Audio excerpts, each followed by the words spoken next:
Hi friends, అందరికీ నమస్తే. అందరూ ఎలా ఉన్నారండి? బాగున్నారా?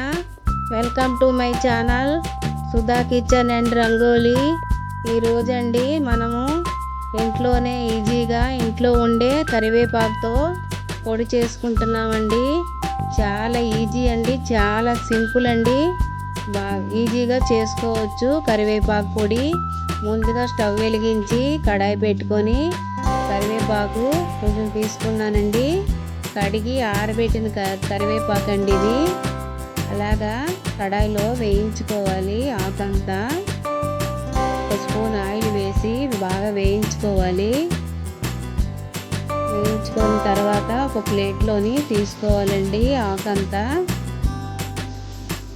ఇదిగోండి, వేగుతుంది కరివేపాకు. వేగింది. ఇదిగో ఇప్పుడు ప్లేట్లోని తీసుకొని పెడదాము. ఆకు చూడండి, పొడి పొడిగా వచ్చింది. అలాగే అదే కడాయిలో ఒక 2 స్పూన్లు శనగపప్పు వేసి బాగా వేయించుకోవాలి. 2 స్పూన్లు శనగపప్పు వేసి దోరగా వేయించుకోవాలి. కరివేపాకు పొడి చాలా మంచిదండి, ఆరోగ్యానికి చాలా మంచిది. ఇదిగోండి, శనగపప్పు వేగింది. ఒక ప్లేట్లో తీసుకుందాం. అలాగే మినపప్పు వేసుకుందాము. పొట్టున్న మినపప్పు అండి ఇది. నా దగ్గర పొట్టున్న మినపప్పు వేసుకున్నాను. జీడిపప్పు కూడా వేసుకోవచ్చండి, మినపగుళ్ళు కూడా వేసుకోవచ్చు, మన ఇష్టమేనే. పొట్టు ఇది వేసుకుంటే చాలా మంచిదండి ఆరోగ్యానికి. వేగింది. ఒక ప్లేట్లోని తీసుకుందాము. అలాగే ఒక 20 ఎండుమిరపకాయలు వేసుకోవాలి. వేయించుకోవాలి. ఎండుమిరపకాయలు బాగా దోరగా సిమ్లో పెట్టి వేయించాలి, లేకపోతే మాడిపోతాయి. అలాగే వేగింది. ఎండుమిరపకాయలు వేగాయి. ప్లేట్లోని తీసుకుందాం. అలాగే 2 స్పూన్లు జీలకర్ర వేసి దోరగా వేయించుకోవాలి. జీలకర్ర వేగింది. జీలకర్ర కూడా వేగింది. ఇదిగోండి, ప్లేట్లో తీసుకొని పెడుతున్నాను. అలాగే 2 స్పూన్ల ఆవాలు వేసుకోవాలి. విడివిడిగా వేయించుకుంటున్నాను నేను. ఒక్కసారి వేయించుకుంటే బాగా వేగవండి, నిలవ ఉండదండి. పొడి విడివిడిగా వేయించుకుంటే నిలవ ఉంటుంది. ఆవాలు తీసుకొని వేగాయి పెట్టుకుందాం. అలాగే 2 స్పూన్లు నువ్వులు కూడా వేయించుకోవాలి. నువ్వులు కాల్షియం కదండి, తింటే ఆరోగ్యానికి చాలా మంచిది. అలాగే నువ్వులు కూడా వేగాయి. ఒక ప్లేట్లోనే తీసుకుందాము. ఒక 1/2 టీ స్పూను మెంతులు వేసుకుందాము.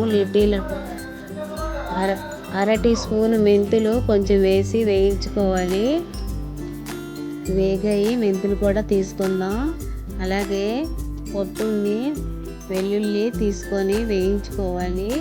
అన్నీ విడివిడిగా వేయించుకుంటే మంచిదండి, లేకపోతే అన్నీ కలిపి వేయించుకుంటే బాగా వేగవండి. ఒకటి వేగుతుంది, ఒకటి వేగదు. విడివిడిగా వేయించుకుంటే బాగుంటుంది, నిల్వ ఉంటుంది కరివేపాకు పొడి.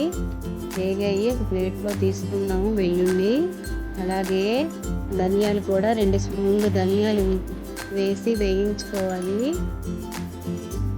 బ్రౌన్ కలర్ వచ్చిన దాకా వేయించుకోవాలి. ధనియాలు కూడా వేగాయి. ఒక ప్లేట్లో తీసుకుందాము.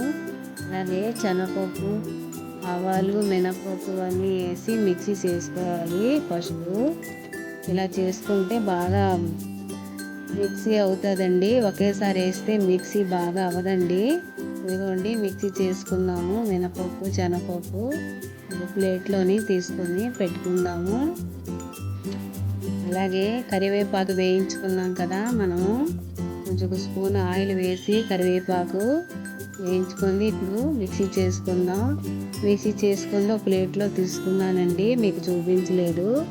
అలాగే ఎండుమిర్చి, కొంచెం ఉప్పు, కొంచెం పసుపు వేసి మిక్సీ చేసుకోవాలి. అలాగే పొట్టున్న వెల్లుల్లిపాయలు తీసుకున్నాం కదా, ఒక 10-15 అది కూడా వేసి ఇవన్నీ విడివిడిగా వేయించుకొని ఇవన్నీ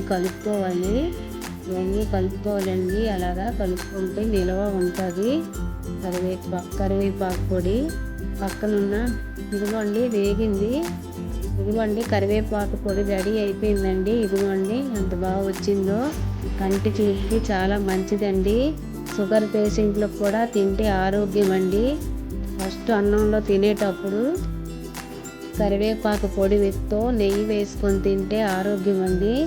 చూడండి, మన కరివేపాకు పొడి రెడీ అయిపోయింది. వీడియో నచ్చిందండి. వీడియో నచ్చితే లైక్ చేయండి, అందరికీ షేర్ చేయండి, పక్కనున్న బెల్ సింబల్ కొట్టండి. Bye bye. మళ్ళీ ఒక వంటతో కలుస్తాను. Thank you.